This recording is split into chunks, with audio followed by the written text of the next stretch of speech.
can come together and we can study your word and prophecies and parables. I pray, Lord, that we will learn how to study with the right methodology, that we can identify truth from error, and that we can be so settled in the truth in our hearts and our minds that we won't be moved by the troubles that we see around us. I pray, Lord, that we will love your truth, we will know your truth, and have faith even for what we don't understand. And in all of this, Lord, I pray that we will have a fresh revelation of your character, that we can know you and see you through prophecy and history, and that we will be willing to unlearn as well as to learn from you. Please be with our study hour, and also with those all over the world as they wrestle also with these things. In Jesus' name I pray. Amen. Amen.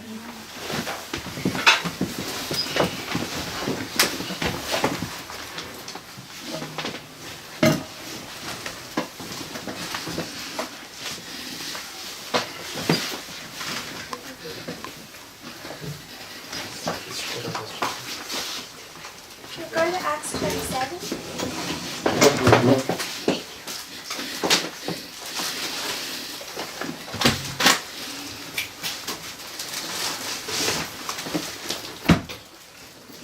I'm not going to do an in-depth study in Acts 27. That would fill up all of our time, because I just want to go to Acts 27, draw out things that have already been put out into the record, and then use that as a platform to make some other points. So it's more of a means to an end than a subject of the study. But I want us to begin by looking at Acts 27. So when we started Friday night, we looked at Daniel 11 verse 40. And what we used was the methodology of parable teaching, which is to compare and contrast. So we took part A and part B, and we lined them up and saw what we could learn. And when we studied it that way, we saw that things that have been either new light or issues or mistakes in the movement for some time become plain. You know that, first of all, you know that the King of the South had to come back after 1991. Then you know that the King of the South actually did die in 1991, that it didn't just go underground and hide. Then you know the King of the South is the Soviet Union. There's things that are difficult to understand, that are simple to understand if we study them as parables. So we did Daniel 11 verse 40. And then yesterday, because we had some people ask about what Raphael looks like, we started to look at what war looks like in our time. We went through 2014, 2016 and 2018. And we tried to understand what's actually happening, what they're fighting over, spheres of influence, proxy wars, really what it takes to be a global superpower in our day and age after the invention of nuclear weapons. We started getting into some things at the end of our study last night.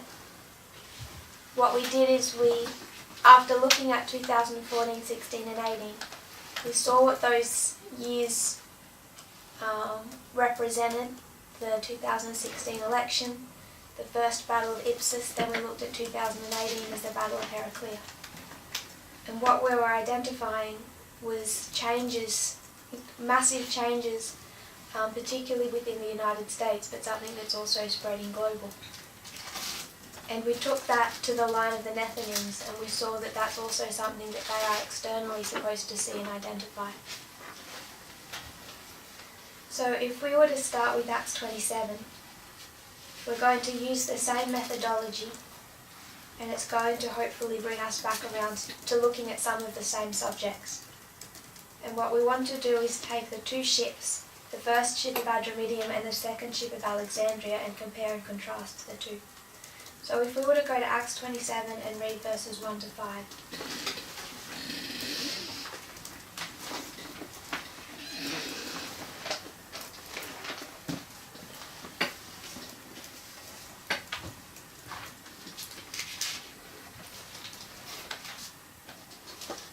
This is the journey of the first ship.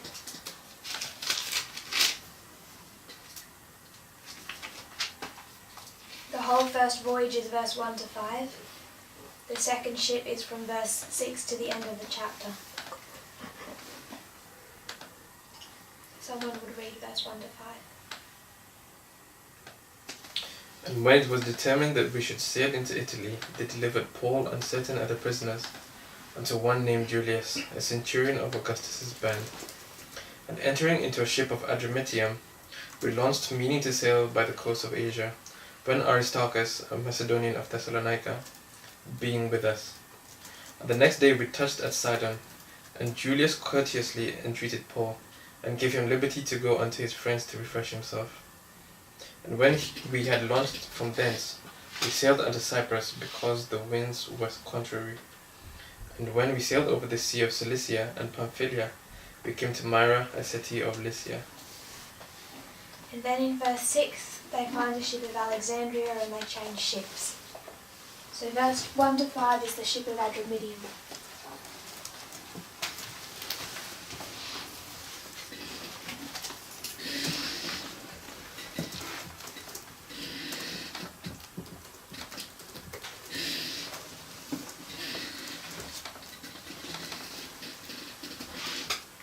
And what does Adramyttium mean?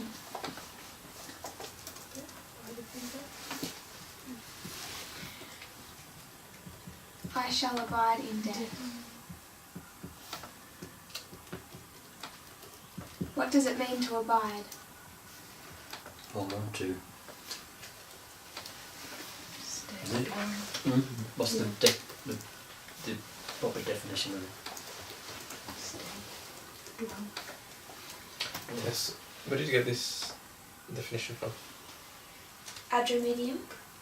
Yeah, was it from John Driver Briggs, or was it? The Hitchcock's Bible Dictionary gives it as the court of death. It's Thayer's. Thayer's? Thayer's, actually. Yeah, Brown Driver Briggs is Yeah. Yes. Thank you. Thayer's. Thayer's, actually. What does it mean to abide?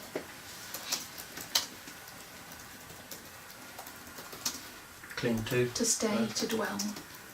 So if we said to stay, what does that imply?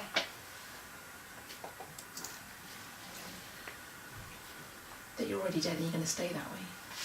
You're not going to choose to live. So it's not like you're suddenly dying. You're already dead and you're choosing to stay that way. So you're staying in the condition that you're already in. Spiritness in the flesh. So we come to the time of the end, we come to Caesarea, which means to sever, to be severed. This is where the journey begins. Caesarea.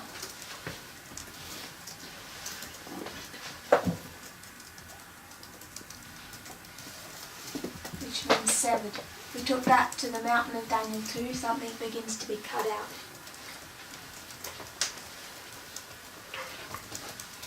But the theme of this ship is a ship of Adramyttium. It's a ship representing a dead condition. They were dead before. Something is brought to the ship, but it chooses to remain in its dead condition. It won't be brought to life. Remember, this is interactive. Felix, we find the story of Felix in Acts 24, verses 24 and 25. We want to look at what Paul did in Caesarea. If we'll read 24 and 25. Anyone who has it? Verse 24 and 25. Acts 24. 20, like the whole chapter. 24 and 25. That's 24, 24 and 25. Yes. Okay. And after certain days, when Felix came with his wife Drusilla, which was a Jewess, he sent for Paul and heard him concerning the faith in Christ. And as he reasoned of righteousness, temperance, and judgment to come, Felix trembled and answered, Go thy way for this time. When I have a convenient season, I will call for thee. So what does Paul bring to Felix? First angel's message. First angel's message. Why the first? The first has all three in it. You find all the components of all three messages in the first. That's why we can mark righteousness, temperance, and judgment to come. So the first angel's message is brought to Felix. And if we were to read Acts of the Apostles, we read that Paul had, the result of this message for Felix was terror and fear. Never before had his soul been so filled with terror. He saw himself as licentious, cruel, rapacious. Never before had the truth been thus brought home to his heart. The thought that the secrets of his career of crime were opened so before the eye of God, and that he must be judged according to his deeds, caused him to tremble with terror. A ray of light was permitted to shine upon Felix at this time, but this was the last ray of light he received. He never received another call from God. So the first angel's message here comes, and it causes fear because it shows the past sin. It comes to Felix. Acts of the Apostles, what was that reference? 425.3. It's really that whole chapter, and I think the chapter following that are relevant. This one's 425.3. And 427.2. I just paraphrased a little from that quote as well. 45.3. And 427.2. But that whole chapter is relevant. And then we read Acts 24:27. If someone would read that. Acts 24:27. But after 2 years, Porcius Festus came into Felix's room, and Felix, willing to show the Jews a pleasure, left Paul bound. So in verse 27 there's a change in leadership. This is still at Caesarea. It goes from Felix to Festus. And where do we find a transition at the time of the end? Who between? Reagan and Bush. Reagan and Bush, and it's a state power. Felix is a state power. So who does this represent? USA. Then we move on to Agrippa, and we find the story of Agrippa in Acts 25. Just on that point as well, we see two people martyred at the time of the end. You know, like Aaron and Moses, we have Cyrus and Darius, and there's usually about 2 years between them. Like at the time, like Darius and Cyrus, there's 2 years, and even here we have 2 years being marked there in verse 27. 2 years, neat. Yeah. Oh, that's true. Nice. Next in Acts 25 we see Agrippa introduced. And I don't want to read that passage because I get the feeling you're familiar with this. That Paul is able to say to Agrippa in chapter 26 verse 3, that Agrippa, you are an expert in all customs and questions which are among the Jews. And verse 26, for the king Agrippa knows of these things, with whom I also speak freely, for I am persuaded that none of these things are hidden from him, for this thing was not done in a corner. King Agrippa, believest thou the prophets? I know that thou believest. So we see not just Felix, but Agrippa is presented with the message, and it's interesting. He has the same fear, but it doesn't impact him the same way it does Felix. And what the message that Paul gives to Agrippa, he's able to say, I'm not telling you anything you don't already know. And in fact, it's not just that he knows about the prophecies, he actually believes the prophecies. Ellen White says that Paul gave to Agrippa the leading events connected with the life of Christ on the earth, and he testified that the Messiah of prophecy had already appeared in the person of Jesus of Nazareth. So what Paul presents to Agrippa is a prophetic message, the fulfillment of prophecy. We can see that Agrippa represents the fourth generation. We see that in life of Paul. Again, this whole chapter is relevant. 255.2. And she says that when Agrippa heard the message of Paul, he thought back over his past heritage, his great-grandfather Herod, who killed the innocent children of Bethlehem, his great-uncle Antipas, who killed John the Baptist, his own father Agrippa, who killed the Apostle James. So he's going through back and marking 4 successive generations. And then we come to Agrippa, who's the 4th. And she says that Agrippa also rejects the message of Paul. What does Agrippa represent?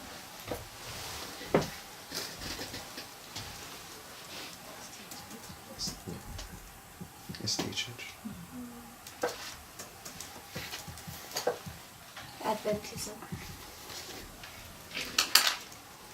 So I don't want to go through all of our waymarks. We see next, we read that they encountered Sidon. We mark as 9/11. And the next waymark after that was Cyprus. If we were to go to where they get their names, Sidon was from Noah, he's the 4th generation. The word Cyprus comes from the name Kittim, again from Noah, 4th generation. So you can mark 4th generation at each one of our waymarks. We mark Cyprus as the midnight cry. And then Myra, a city of Lycia or Lycia.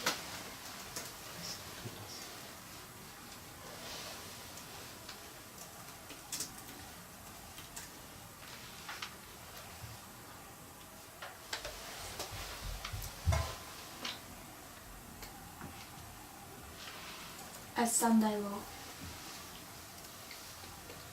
Is everyone okay with that, or do we need to go through it? Familiar. What I wanted us to consider was the journey of this first ship. So this is a ship representing the United States and Adventism. We recognise that in 1989, what condition are both in? Dead. They're dead. And do they change from that condition? No, they choose to abide in death, they remain in that condition all the way till Sunday law where that ship ends. What I want to note is when we come to this period here, between Cyprus and Myra, or between Panium and Sunday law, we come across the Sea of Cilicia and Pamphylia.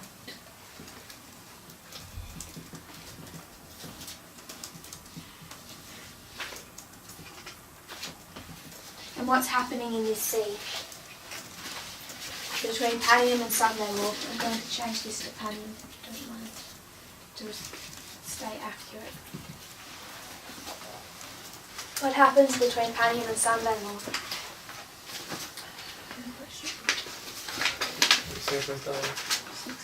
Cilicia and Pamphylia, what do they mean? Cilicia means to overturn, and Pamphylia means a nation made up of every tribe.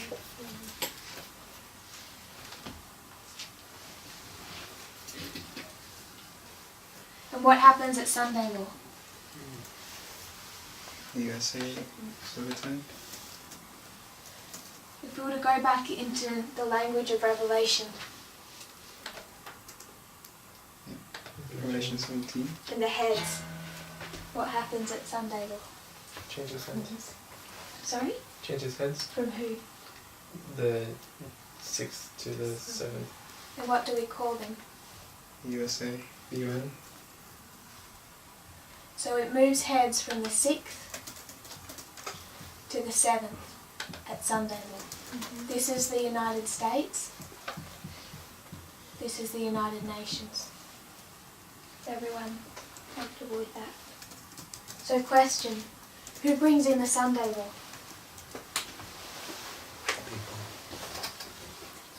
These are the heads, or do you mean in terms of within a country? What country brings in the Sunday law? United States. And after the United States, who else? Britain will be right up behind it. Or the other countries? Why do the other countries bring in Sunday laws? They're following the United States. But the United States just ended, didn't it? It's gonna be the dominant head in the seventh kingdom. But it's That's leading out. dominant leader in the seventh kingdom. So what does it look like to say the United Nations is the seventh head? The state power just changed to the UN instead of so-called Republican. You would still find the USA being the most dominant player in the UN. But it's the most dominant player now. So it actually changes. Isn't that more like a one or double instead of seven? What changes is Ah, no the longer any world Holy will- Spirit. The world will Working be in on harmony anyone. with them. Sorry? The rest of the world will be in harmony with them, with the US. So the Israelis and the Palestinians are going to get along, No. and they're all going to want a Sunday off. Well, they will eventually submit. Satan personates Jesus Or and deceives, like the evil angel, like where the evil angel personated Mary, the evil angel personates Jesus. I'm not sure if we can bring that in. It's Sunday into law. this history. Pardon? I'm not sure if we can bring that But literally. it's into this at history. that time, Sunday law is when it starts happening.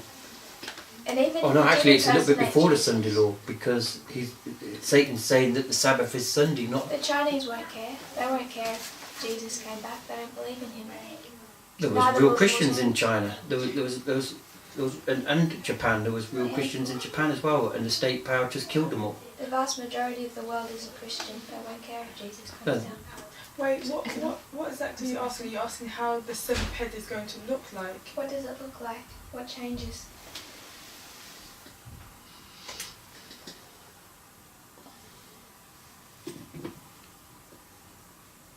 Isn't it the world joining together for political reasons? The Seventh-day Adventist Church. Wait a minute. It's not a religious thing, it's a political move. So, if it's a political move, we would have to say that Israel starts to get along with the Palestinians. We would have to say Iran starts to get along. Could it be something like Europe, where you have individual countries, but they have laws, like for example we are governed by European law, so if they legislate on, let's say, pollution, we have to abide by that. So like we're an independent country, but we have a European law, if that makes sense. So we are an independent country, but we're still governed by that kind of law. So that's how I've imagined it. Like we still have individual countries, they don't have to get along, but there's certain, just like we have European laws, you have like global laws that can affect everyone that has to abide by it. Who's bringing in those global laws?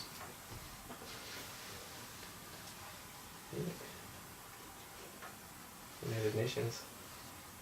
Then you have to go back to the model that they're all getting along now. But does that mean that they have to necessarily get along? doesn't it say the US will make the other countries, This is the follow. or they will follow? Yeah, because America's leading Sister out. Emma, Isn't it because Trump becomes a dictator and economic crisis brings them all into harmony with him? For twofold reason, he's a dictator, and then economic and trade problems will bring them into line. So we understand that it's the United States that compels the world to introduce Sunday laws. And then we come to this history of the seventh head, where the United States is supposedly ended. At the same time that it's doing this work, and all of the United Nations are forced to follow it. So what does that look like? Does that look like them all coming into harmony, where they all just start to agree? Because right now the world is just becoming more and more and more divided. Not just internally, but externally.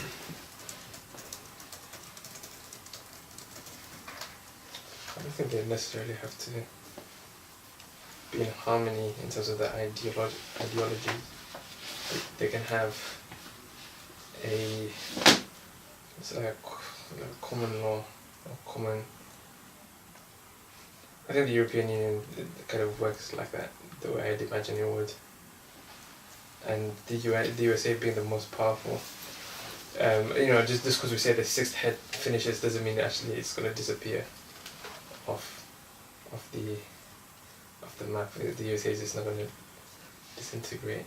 You're a classic example of that here in Britain.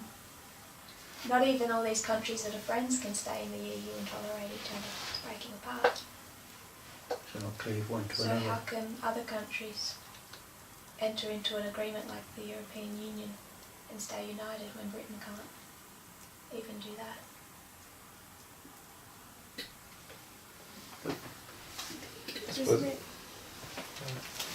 Wouldn't some sort of crisis have to happen? But then, you know, sometimes if you don't get on, it's like you can kind of put your differences aside to deal with this one thing. Because if one person falls, we all fall, if that makes sense. Islam forces them all to get on. So like Ellen White speaks of the Sunday law, which was speaking about yesterday in terms of it's the people who want to push for the Sunday law. But then you have a lot of atheists in the USA. Does that make sense? But then Ellen White says is because of everything that's going on, economic crises and natural disasters, you know, that kind of, I don't think everybody's going to be a Christian necessarily, but, you know, those kind of crises are all going to push them to pass these kind of laws. It doesn't mean that everybody's going to be in harmony in terms of every Muslim will now convert to Christianity or every atheist will believe. But maybe some form of crisis or environment will lend itself to that. So if we went back to 2001, for example, what did the United States do? What did they do in 2001 that was... Tried to bring in a Sunday law, didn't they? Sorry? War on terror? Yes. What did they do in the United Nations? Is that not when they said you're either with us or against us? That was part of it, yes. Did they have the United Nations approval to invade Iraq? No. What did they do? That's what they're doing it right now. So if we look at this history, we see the overturning of the United States is the overturning of the sixth head and the rising up of the seventh. If we went to our second line, we know that down here is where we take shipwreck.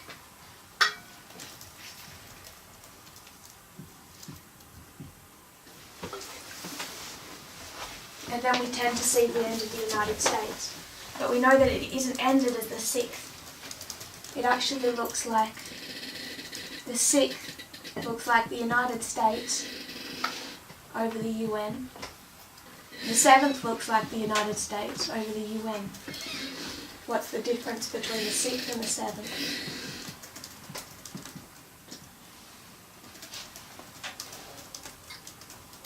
What makes you say the sixth looks like the United States over the UN? Who's the dominant power in the UN today?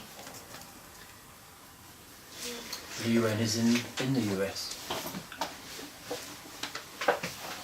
One of its offices. The reason that I want us to consider this is because what we've tended to do is, when we start looking at what the seventh looks like, because we're not sure of what that looks like, what I'm saying we've done is drag in all of our conspiracy theories. And we talk about globalists and New World Order and all of these countries being friends in the background. And we bring in our conspiracy theories to define how we see the seventh head. And I'm wondering what that looks like and how that agrees with prophecy.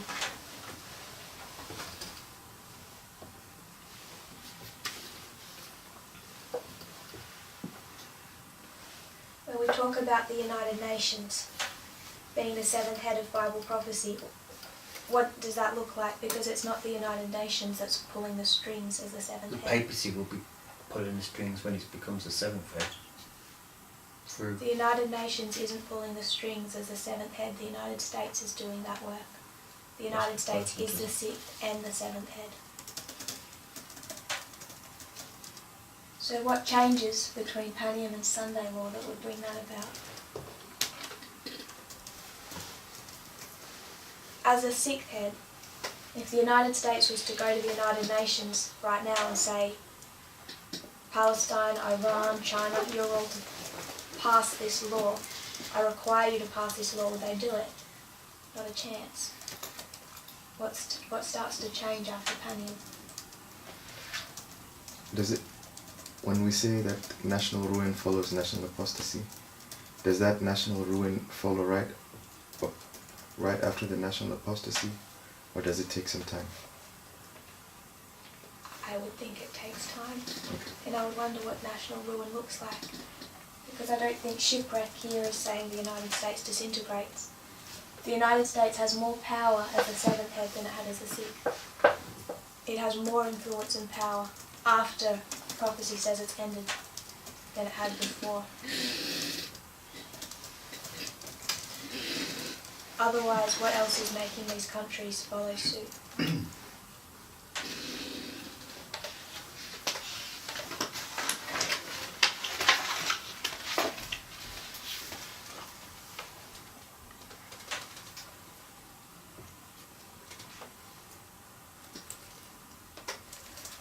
So what changes at Panium? Let's say if we didn't make it Sunday law, we just made it any kind of global strategy. Let's say they wanted the Venezuelan government to step down. They wanted to overturn that government. Right now when they do that, it isn't very successful. They haven't been successful at that. They haven't been very successful at helping Israel solve the Middle East crisis, all of those things. They haven't been very successful with Iran or North Korea. Why is that? Because right now the United States is the most dominant power in the UN, but they still don't get their way, even on those issues, let alone something like a Sunday law. It's because you have a Security Council and Russia, China always keep blocking the resolutions. So what happens at Panium? Russia gets taken out. All at once or progressively? Progressively, I guess. And then the same with, once Russia's out, China's nothing. So then America can have full sway. So if we see Panium as the defeat of the King of the South, we drew this exact same line yesterday, and what did we say was happening? We drew a line sloping down. One goes down, one comes up. Russia. There goes internal turmoil and... What is Panium for the King of the South? You have a deadly wound and a death. And a death. But the death takes a period of time, takes time to die. So this line could just as well represent the fall of the King of the South. And at the exact same time we see the fall of the King of the South. So if we said this is 1989 and this is 1991, then what did Donald Trump say was happening between 1989 and 1991? Rise of the internet. The rise of the internet and The rise of the USA.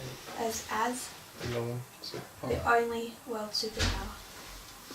So at the same time, 1989, the United States is falling. Sorry, the King of the South is falling. The United States is rising as the world's only superpower. And if we overlay that between Panium and Sunday law, we see the sixth head is the end of the second superpower.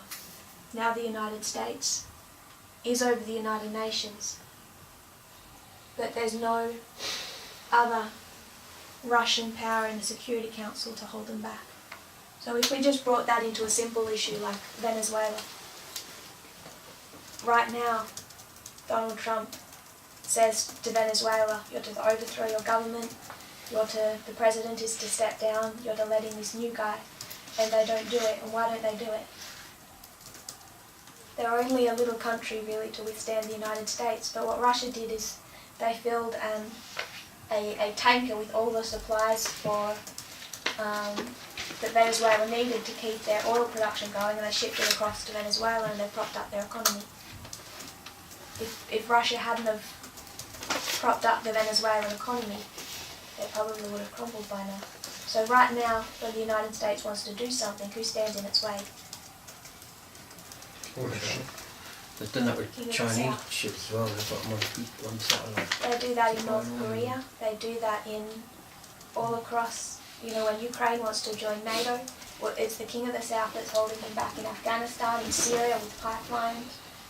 So when we go from Panem to Sunday law, it's the fall of the world's second superpower, and it leaves the United States unrestrained. So what then does the seventh head look like? With the non-existent Russia. Or Russia without a sphere of influence. So how do we understand the UN? Is it all of these countries that have put aside their differences because they're all secret friends in the background, they're all globalists, they're all friends, they all have secret hand signals, and they've been planning this world takeover? Is that what the seventh head looks like? Apostate Protestantism's always over the UN, and then you've got a handful of Catholics that are over apostate Is Protestantism. apostate Protestantism over the Palestinians or China Yeah, but they or come under, North Korea but they or come under Iran? the or any of UN the apart from the Middle East. individuals that are Spirit of God is still working with. Let me start drawing the United Nations for you.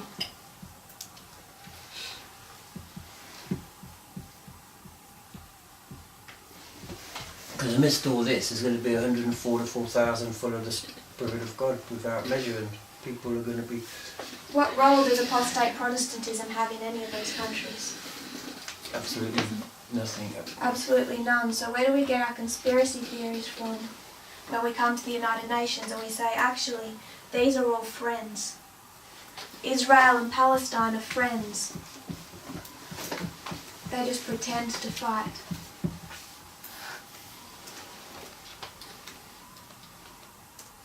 Is that all the UN? Mostly It's a large chunk of it. confederacy legal. Why would you say a confederacy? They're all lawless countries. They don't respect law. They have Well, law. Israel Iran does. has law. Iran. Each one of these have law they All respect. immortality of the soul. But which one of these are controlled by apostate Protestantism? Or in some type of secret union? This is what the UN looks like. So where do we get our conspiracy theories about the UN? Being globalists, dragon power, none of these are fit our definition of our conspiracy theories. The Hegelian dialectic argument. Sorry? It's an argument about the Hegelian dialectic. That they're basically globalists are making this war so that after the war they'll piece the fractures together. You know? Mm-hmm. That's just talking about this conspiracy. Where I heard it from at least.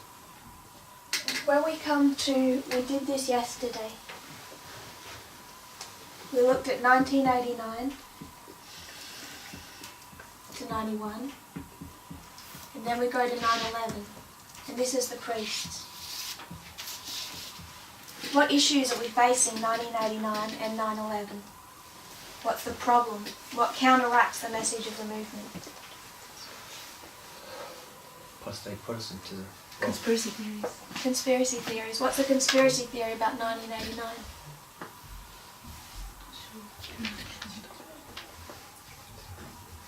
People say that the King of the South killed itself, that they just went underground. So they say the Soviet Union did this to itself. But it didn't really die, it was just a pretense. They faked it because they intended to come back. It's all part of the strategy. Is that true? How do we prove that's not true? Because of the unholy alliance with Reagan. Parable Right. teaching, how do we prove that's not true? Is it from the lines of World War II in Paris? Yeah. It shows the deadly wound and the resurrection. Daniel 11:4. 1798, did the papacy kill itself? No. Did it do that to itself intentionally? No. So 1989, did it do it to itself intentionally? No. Parable teaching teaches us that. This is a conspiracy theory. 9/11, it gets harder. What's a conspiracy theory at 9/11? It counteracts the message. Did the US plans? Inside job. The US did it to itself. USA hurt itself. Inside job, pretense faked.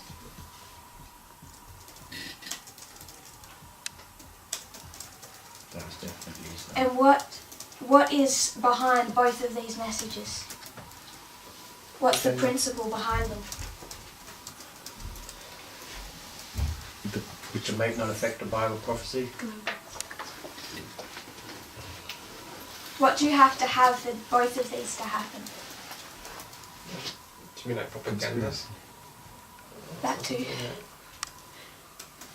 Like conspiracy between the two parties, which are supposedly fighting with one another. What I would call is a deep state. You have to have a deep state within the Soviet Union that's orchestrating everything behind the scenes. We come to 9/11 and we have the same thing. It's a conspiracy theory that there's a deep state orchestrating everything behind the scenes. And who teaches that? Who's the main Adventist who's pushed that theory? Walter White. Is he? All conspiracy theories. He's the one that discounts Fatima, that fights against our message of 9/11. He used to teach Fatima God in his Amazing Discoveries presentations years ago. He teaches it's all a conspiracy theory that's orchestrated by the behind-the-scenes Catholic Church. It's changed. That He's rejected this Daniel 11:40-45, that's why. That isn't recent. I'm going back 10, 15 years when I listened to him teach about that. So that was about... Oh. So the deep But state. Discounted all. The deep state is the conspiracy. Yes, in Okay. believing that there's a deep state behind the scenes that's doing all that intentionally. So when we come to the beginning of our reform line, 1989, 9/11, what's fighting against the prophetic message is the idea that there is this deep state working behind the scenes, orchestrating, and they have secret handshakes. Like the Illuminati, basically. Yes. Yeah. This is the same for Islam. How Islam is a tool of the papacy. Yes, Yeah, which is okay, what the right teaches out. yeah. they're all friends. But then, we see it as the tool in the hand, but against the papacy. Yeah, like the King of the South. They're both the restraint. So every one of our waymarks, then we come down to, is it any surprise that we bring these down to 2014? 2019 for the world, and what is Donald Trump saying? What is the religious right in America saying about 2014 and 2019? Let's say that again. When we come to 2014 and 2019,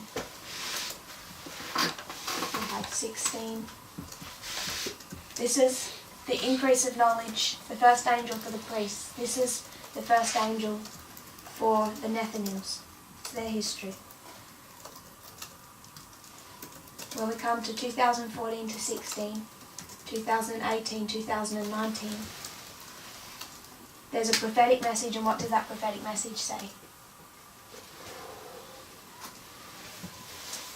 The prophetic message says that the King of the South is going to war against the United States, that it's the rising up of the last President of the United States, that he's going to overturn the Constitution and republicanism and repeat the history of Hitler and be a dictator. That's the prophetic message. And externally they're saying the same thing. This is the rise up of Hitler, this is a dictator, the Constitution's being done away with, republicanism is at an end. Some people are already jokingly calling him the last President of the United States. Secular people. And what is the argument of the religious right against that? It's like the globalists are trying to get them very into people. What was really just came into Donald Trump's campaign. He picked up a phrase and ran with it, and that is that everything standing in his way is a result of the deep state. He's used that argument ever since he started being attacked by the Democrats, particularly when we start marking the Russia investigation. It's just escalated, and he's pushing that more and more. Any investigation into an alliance between him and Russia, or into anything really that he's doing that's of concern, he says is all orchestrated by the deep state.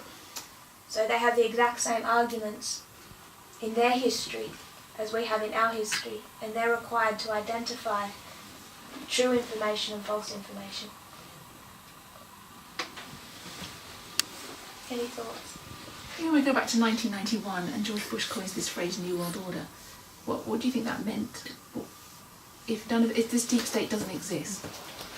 Why he's saying that is 1989 ended a proxy war with the second world superpower. And when he's saying those phrases, he's engaged in a new war, and that's the Gulf War with Iraq. Okay. So there's a war with Iraq in this history, and he's talking about a new world order, and one of the main points he's making is how I'm interpreting his phrase of new world order is this. Now you have the United States going to the United Nations because Iraq was a problem and saying we need to take down Iraq, we need to stop Saddam, which is all a repeat of this history, and saying we need to stop Iraq, the United Nations needs to get behind us and help us. And Gorbachev is going to be part of that. Gorbachev is now down here. He's no longer a world superpower. And at the same time he's saying there's a new world order. This is what he's talking about. Not that the United Nations is all friends, but now that the King of the South has fallen, Gorbachev says, we'll do whatever you want with Iraq. And you see that just after 9/11 with how George Bush treats the United Nations. He refuses to stick by the rules of the United Nations. Says you're with us or you're against us. We call the shots now. This is the new world order. Basically, the USA is now the king. Yes. Because Russia's been dealt with. So it's the new superpower. We actually saw that new world order in development, but the King of the South came back and it stopped the progress. When we get to this history, this is the new world order. The seventh head is the new world order. But where that began to happen, here with the death of the King of the South, it failed because the King of the South came back. Now the King of the South doesn't come back, now we have the new world order. So Walter White is the one that's talking about the deep state. He's the one that says, oh, there's a conspiracy all behind, right? Yeah. So, for 1989, where we have the fake news that the USSR killed itself, was that from within Adventism or from secular sources? That's been through, I think, that came from secular sources. But it's been through as well. Yes. So was there, for 9/11, because could you say Walter White is internal? Could you apply that to secular sources as well? Because there's a lot of conspiracy theories on YouTube to say that 9/11 was fake and it was an inside job. So It was his 9/11. Panda God. Do you know that's what a lot of people when you try to start talking about 9/11, that's Adventists. Yeah. They go to it's an inside job.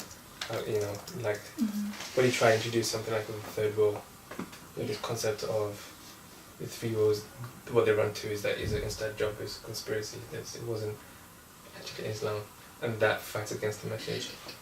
There was a couple of people came to a meeting in Australia, and this was not this itself. I think Fatima and just the wars like Rafa and Panion were presented, and they've been following. They kind of agree, but afterwards they said it's all interesting, but they're all friends because they're such followers of Walter White and because they believe what he says. They didn't outright reject, but for them this is just of little importance. They could just diminish the significance because all they saw was that they would all be friends in the end, and none of the kind of prophetic message really made any difference to that viewpoint. So in the end, they really ended up rejecting it. That question. Let's go along with this question. So, Revelation 17, 10 kings, the 10 horns, we identified that as the United Nations because we saw that the United Nations, this one world government, as we saw, would divide the whole world into 10, and each area ruled by a head or whatever it looks like. But it seems like what we're saying now might look slightly different to that. But we identified it as the UN because of this separation into 10, and we have the 10 horns and 10 kings. How does that affect how we approach Revelation 17 and how we actually come to identify. Do you know what I mean? Like we use that methodology to identify United Nations as the 10. Does that undo how we approach Revelation 17 now? I don't think so. I can still see that there's the 10 kings, the 10 representing the United Nations. What I'm questioning is how they're controlled. Okay, so you still think it's going to be divided into 10 geographical regions? Are we making that literal? That's how, at least how I understood it, that there'd be geographical regions. It doesn't have to be like a dissolving of borders. I'm not talking about that, but like groups of countries being grouped together. So like Western Europe would be one area, the Eastern Europe and Russia would be another area, for example, and China would be another area, Australia another area. But then these were all like made into 10 different areas at the United Nations, and at least that for me was one of the keys of understanding who the 10 kings were in Revelation 17. If we went down to the breakup of the Roman Empire, and we mark the 10, don't we? The 10 tribes. There were dozens of tribes, but I think we come up with a logic to mark some of the predominant ones. I don't think it has to be. I don't really take it literally in the idea that there's some type of division. So I'm not sure how we would mark the 10. It was a similar question. I think we all came, well not all, I guess we came up with a logic that they all followed, they're all in harmony. Because it says in 17:13, these have one mind and shall give their power and strength unto the beast. So how we see that, I'm beginning to see you're saying maybe it's not the whole world, it's 10 symbolically of certain nations, like it was only 10 tribes in that part of Europe that gave their power over to the papacy in a sense, when the rest of the world is in existence. So it's key players give their power to America voluntarily and the rest don't. They don't come into harmony, but they're forced to. How do we conceptualise that, giving their power over and having one mind? When we talk about giving their power over, I'm wondering what that looks like, because we make it sound so willing. Yeah. And I'm saying these countries aren't going to go willingly. They could be forced to do it because he's a dictator. Because right now, if you want the Palestinians to come under the United States, which is so pro-Israel, they're not going to do that willingly. Neither is, I think, nearly any of these countries. So what's your concept of it? My concept is, what would the world have looked like if Hitler had have won World War II? If Hitler had have defeated France and Russia, taken all of Europe, and then he points to Britain and he says, this is what you're going to do, but they had really fought it. I was brought up to believe it, that everybody would be speaking German now. That's one thing, if Hitler had won the war.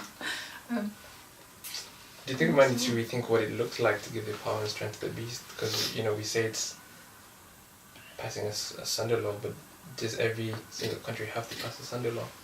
Or do they just have to play a role in the end time crisis, if that makes sense? Like, so just like when it says, these shall make war with the Lamb, they're not all going to just start fighting Adventists, for example. It's going to be worse in some places. Does that make sense? Is it going to look like I don't think, it might not look like every single country passes a Sunday law. Whatever the Sunday law looks like, I don't really have a problem with it being, by that stage, every country. Because if Hitler had won World War II, those smaller countries wouldn't have stood up to him. If he wanted them to bring in some type of law, they would have, just out of fear. What I'm suggesting the seventh head looks like is the United Nations, but the United States as a dictatorship. Because this is the end of the Republican horn. This is where it ends as what it was raised up to be, as like this Republican power. And now it takes on a new form of a dictatorship. So if we saw this as Hitler having won World War II, then let's make it, we talk about Britain, it's a big country, but if we made it like a little country, Greece or, I don't know, somewhere, Egypt, somewhere in the Middle East, if Hitler had have asked them to do something, would they have done it? Please be quiet. How willing is that? Because I don't believe these are friends behind the scenes. So whatever brings them together isn't some type of secret union.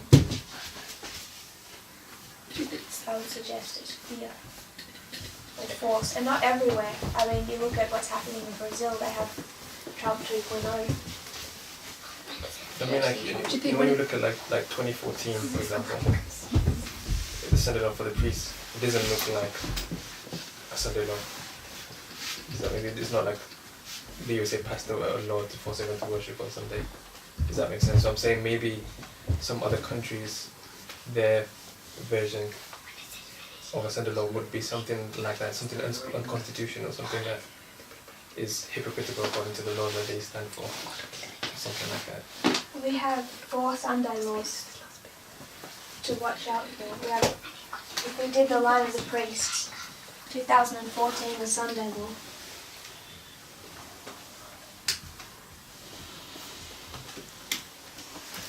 For the Levites, 2019 is Sunday law. For the Nethinims, Panium is Sunday law. And then this is Sunday law in the line of the 144,000. So we have 4. 2014 is our first one to begin to show us what it looks like. By the end of this year, we'll have 2 witnesses to start to understand what that looks like. So I think we have some study to do regarding Sunday law. But whatever it does look like, I'm suggesting, however that is introduced, is not with the concept of this deep state conspiracy.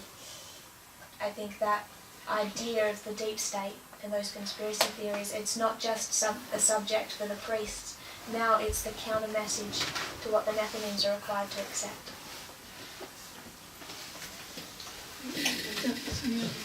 I think, do you think it's because we've been misinterpreted 1713 when it says they have one mind and they give their power strength? They're saying it's fear-based. I can see that. We can see that already. That it's possible that when it says they have one mind, they have Trump's mind. They don't have their own mind. They've got one mind now, but they're not in harmony with each other. It's just that they're forced into this position where they surrender to this dictator.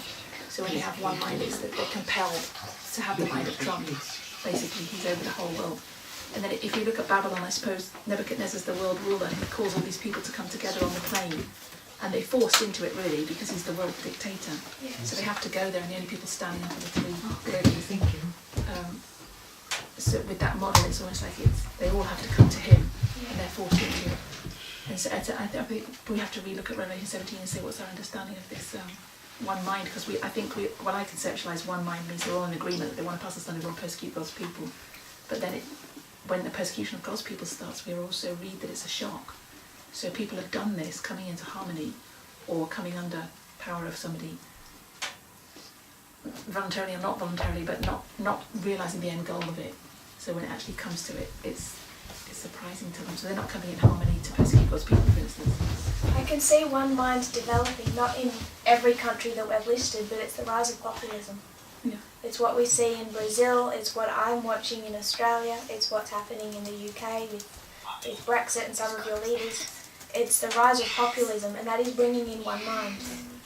In that sense, they have one mind, but that is a totally separate type of one mind than what we've been led to expect. Exactly. Yeah. Because the argument that has been made can tend to influence, I think, particularly conservative Adventism, is that when you talk about one mind, you're talking about globalists. This is Walter Weiss. Conspiracy theories. And who do they put under this in 2016? New World Order.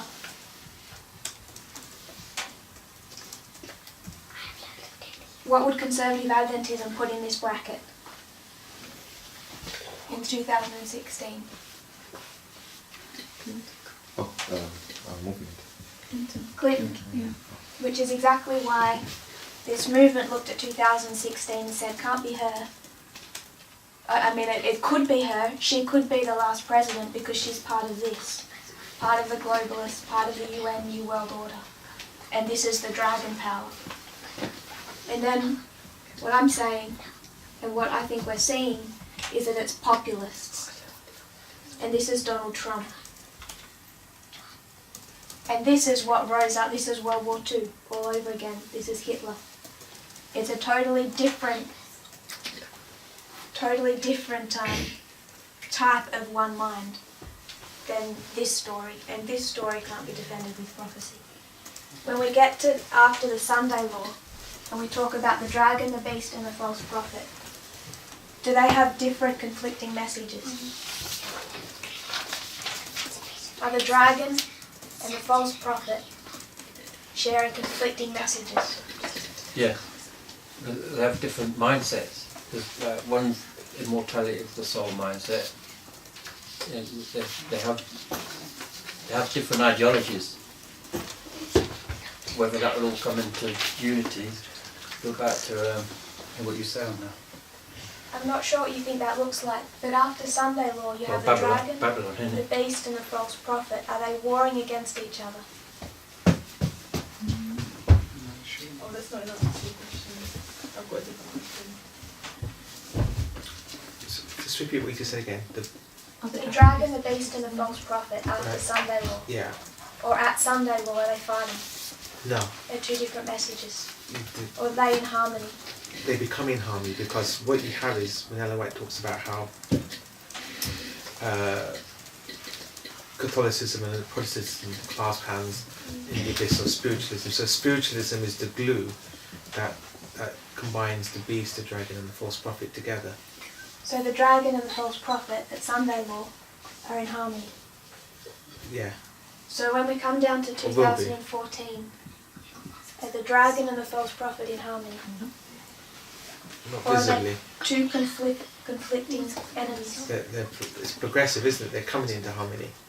We talk about the big Sunday law there will be, and the whole world is, having to make that Sunday choice. Because there's that unity, the beast, the dragon, the false prophet come together, so they glue together, and it's spiritualism that glues them. Where all the revolutions? Why we're told we've got loads of revolutions and stuff then? Revolutions are usually because they're not in harmony. And with the populist view, so when Hitler became a populist, did he not turn a globalist? In other words, Hitler became a populist and he wanted to convert the whole world under Nazism. So didn't he start off as a populist to a globalist? What is a globalist? And what is a populist? Well, I understood globalist as like the whole world coming as one, whereas a populist is America first. So Trump's agenda surely is America first, and then That's the old guy. he takes in the rest of the world. The problem I think is that these phrases that are seemingly like I keep wanting to say Hillary Clinton was the establishment because she stood for George Washington, because she was of the same, she's the same empire builder that George Washington was. We've got George Washington, Hillary Clinton, beginning and end. And instead, if you say establishment, that phrase has been hijacked and it's been made to represent something it isn't. So now we say establishment, it's become a dirty word because of what Trump has done to it. So globalist, yes, I can see that Hitler was a globalist. It's kind of what connotation has been forced on it. We might quickly have a prayer and then come back to questions. Our timekeeper is so